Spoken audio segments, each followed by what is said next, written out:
Hi all. ഇന്നത്തെ എൻ്റെ breakfast aloo പരാട്ടയായിരുന്നു. വളരെ സോഫ്റ്റായിട്ട് വളരെ ടേസ്റ്റി ആയിട്ട് ഈസി ആയിട്ട് ഉണ്ടാക്കാൻ പറ്റുന്ന ഈ ഒരു ആലു പരാട്ടയുടെ റെസിപ്പി ഞാൻ ഇന്ന് നിങ്ങളോട് ഷെയർ ചെയ്യുകയാണ്. ഇതിനോട് കൂടെ ഒരു ഹെൽത്തി ചട്നിയും ഞാൻ ഷെയർ ചെയ്യുന്നുണ്ട്. ഇതുണ്ടാക്കാൻ ഒരു മീഡിയം സൈസിലുള്ള ഇതുപോലുള്ളൊരു ഉരുളക്കിഴങ്ങ് എടുത്തിട്ടുണ്ട്. പിന്നെ മസാലയ്ക്ക് ചെറിയുള്ളി, ഇഞ്ചി, വെളുത്തുള്ളി, പച്ചമുളക് ഇത്രയും കാര്യങ്ങൾ ഇത്രയും അളവിലാണ് ഞാൻ എടുത്തിട്ടുള്ളത്. കുറേ കോംപ്ലിക്കേഷൻസ് ഒന്നും ഇല്ല കേട്ടോ ഈ റെസിപ്പിക്ക്. ഇനി ഞാൻ ചട്ടിയിലേക്ക് കുറച്ച് വെള്ളം വെച്ചിട്ട് ഉരുളക്കിഴങ്ങ് തൊലിയെല്ലാം കളഞ്ഞ ശേഷം ഇതിലേക്ക് കഷ്ണങ്ങളാക്കിയിട്ടു. ചിലരിങ്ങനെ തൊലിയോട് കൂടി പുഴുങ്ങാറുണ്ട്, അങ്ങനെയും ചെയ്യും. പക്ഷെ ഞാൻ ഇങ്ങനെയാണ് ചെയ്യുന്നത്. പാകത്തിന് മഞ്ഞൾപ്പൊടിയും ഉപ്പും ചേർത്ത് ഇളക്കി വേവിക്കണം. ഇത് നല്ലപോലെ വെന്ത് കിട്ടണം.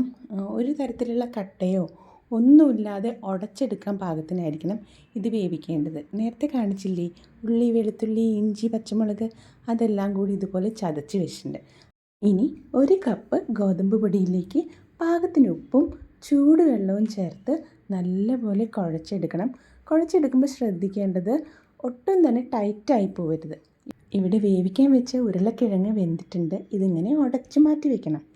ഇനി നമുക്ക് മസാല റെഡിയാക്കാം. അതിനായിട്ട് പാനിലേക്ക് കുറച്ച് ഓയിൽ ഒഴിച്ച് കൊടുക്കാം. നെയ്യും ഒഴിക്കാം കേട്ടോ. ഇതിലേക്ക് ഞാൻ ഒരു ചെറിയ സ്പൂൺ ജീരകം ചേർത്തിട്ട് പൊട്ടിച്ചെടുക്കുന്നുണ്ട്. അതായത് സാദാ ജീരകം, സാമ്പാറിലൊക്കെ ചേർക്കുന്ന സാദാ ജീരകമാണ് ചേർക്കുന്നത്. എന്നിട്ട് അതിലേക്ക് മസാല ചേർത്ത് മൂത്ത് വരുന്ന സമയത്ത് അതിലേക്ക് നമ്മൾ വേവിച്ച് വെച്ച ഉരുളക്കിഴങ്ങും അതുപോലെ തന്നെ കുറച്ച് മല്ലിയിലയും ചേർത്ത് നല്ലപോലെ ഇളക്കി വെക്കണം. ഞാനിവിടെ കുഴച്ച് വെച്ച മാവ് 4 ഉരുളകളായിട്ട് ഉരുട്ടി വെച്ചിട്ടുണ്ട്.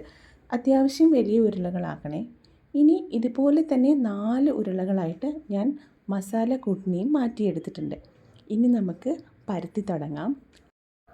പരാട്ട പരത്തുന്ന പലകയ്ക്ക് മുകളിലായിട്ട് കുറച്ച് പൊടി വെതറി കൊടുക്കണം. എന്നിട്ട് ഓരോ ഉരുളയും എടുത്ത് കയ്യിൽ വെച്ച് പ്രസ് ചെയ്ത് ഒന്ന് വലുതാക്കി എടുക്കണം. വട്ടത്തിൽ പരത്തിയെടുക്കുക കയ്യിൽ വെച്ചിട്ട് തന്നെ. അത്രയും സോഫ്റ്റ് ആയിരിക്കണം മാവ്, എന്നാൽ സ്റ്റിക്കി ആവരുത്, അത് ശ്രദ്ധിക്കണം.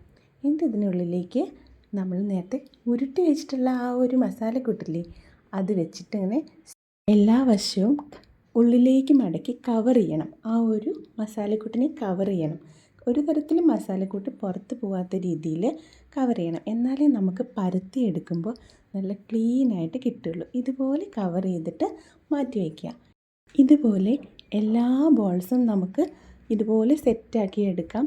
ശ്രദ്ധിക്കേണ്ടത് ഒട്ടും തന്നെ മസാല പുറത്ത് കാണാത്ത രീതിയിൽ കവർ ചെയ്യണം. എന്നാലേ നമുക്ക് റോൾ ചെയ്യാൻ പറ്റൂ. ഇവിടെ ഞാൻ എല്ലാം കറക്റ്റായി ചെയ്തിട്ടുണ്ട്. ഇനി പരത്തിയെടുത്താലോ. ആദ്യം പലകയുടെ മുകളിൽ കുറച്ച് പൊടി വെതറി, പിന്നെ ഈ ഒരു കൂട്ട് നിറച്ചിട്ടുള്ള ആ ഒരു സംഭവം വെച്ച ശേഷം എഗെയിൻ പരത്തുകയാണ്. നമ്മൾ ഓവറായിട്ട് പൊടി വെതറണ്ട, അപ്പോൾ നമുക്ക് ചുട്ടെടുക്കുമ്പോൾ കരിഞ്ഞു പോവും. പക്ഷേ ഇതിപ്പോൾ എനിക്ക് നല്ല ക്ലിയർ ആയിട്ട് തന്നെ അത്യാവശ്യം നല്ല കൺസിസ്റ്റൻസിയിൽ കിട്ടിയിട്ടുണ്ട്. ഒട്ടും ഒട്ടി പിടിക്കുകയോ ഒന്നും ചെയ്തിട്ടില്ല. ഇങ്ങനെ ഞാൻ 4 എണ്ണവും പരത്തിയെടുത്തിട്ടുണ്ട് കേട്ടോ. ഇനി നമുക്ക് ഓരോന്നായിട്ട് ചുട്ടു തുടങ്ങിയാലോ. ഞാൻ ബട്ടറാണ് ഇവിടെ യൂസ് ചെയ്യുന്നത്. ബട്ടറോ നെയ്യോ ഓയിലോ യൂസ് ചെയ്യാം, എന്ത് വേണമെങ്കിൽ യൂസ് ചെയ്യാം. പക്ഷേ ഞാനെപ്പോഴും പ്രിഫർ ചെയ്യുന്നത് ബട്ടറോ അല്ലെങ്കിൽ നെയ്യോ ആണ്. ഇത് സക്സസ് ആയി എന്നുള്ളതിൻ്റെ സൂചനയാണ് പൊള്ളച്ച് വരുന്നത്. കണ്ടോ, 2 സൈഡും തിരിച്ച് മറിച്ച് ഇടുമ്പോൾ ഉള്ളിൽ നല്ല ഇങ്ങനെ ഹോളായിട്ട് നന്നായി പൊള്ളച്ച് പൊങ്ങി വരുന്നത് കൃത്യമായിട്ട് നിങ്ങൾക്ക് കാണാൻ പറ്റുന്നുണ്ടാവും. ഇതാണ് നമ്മുടെ അടിപൊളി പരാത്ത. ഇനി ഞാൻ ഇതിലേക്ക് ഒരു അടിപൊളി ഹെൽത്തി ചട്നി ഉണ്ടാക്കുന്നുണ്ട്.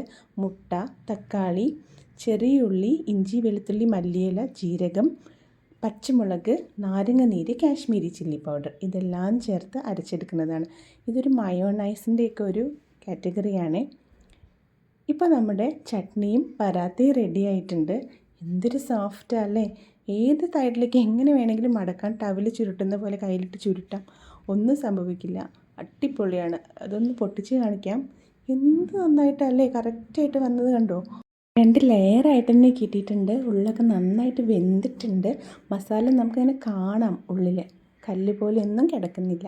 ഇത് കുട്ടികൾക്കും വലിയവർക്കൊക്കെ വളരെ സന്തോഷത്തോടെ കഴിക്കാം.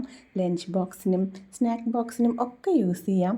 ഓക്കെ, അപ്പോൾ ഇതെല്ലാവരും ഒന്ന് ട്രൈ ചെയ്ത് നോക്കൂ. ഇതിന് കൂടെയുള്ള ചട്നി പ്രോട്ടീൻ റിച്ച് ആണ്. അപ്പോൾ ഈ ഒരു ചട്നിയും ഈ പരാത്തയും അതുപോലെ തന്നെ ഇതിന് കൂടെ ഒരു സാലഡും കൂടി ഇൻക്ലൂഡ് ചെയ്താൽ നല്ലൊരു പെർഫെക്റ്റ് ഗുഡ് ഡയറ്റ് ഫുഡായി അല്ലേ? അപ്പോൾ എല്ലാവരും ഒന്ന് ട്രൈ ചെയ്ത് നോക്കൂ. ആലു പരാത്ത ഉണ്ടാക്കാൻ കുറച്ച് ഡിഫിക്കൽട്ടാണെന്നാണ് എല്ലാവരുടെയും ധാരണ. പക്ഷേ ഈ റെസിപ്പി ഒന്ന് ഫോളോ ചെയ്ത് നോക്കൂ. ഇതിലധികം കോംപ്ലിക്കേറ്റഡ് ആയ ഒരു സ്റ്റെപ്പുമില്ല. പരത്തുമ്പോൾ മാത്രം ഒന്ന് ശ്രദ്ധിച്ചാൽ മതി.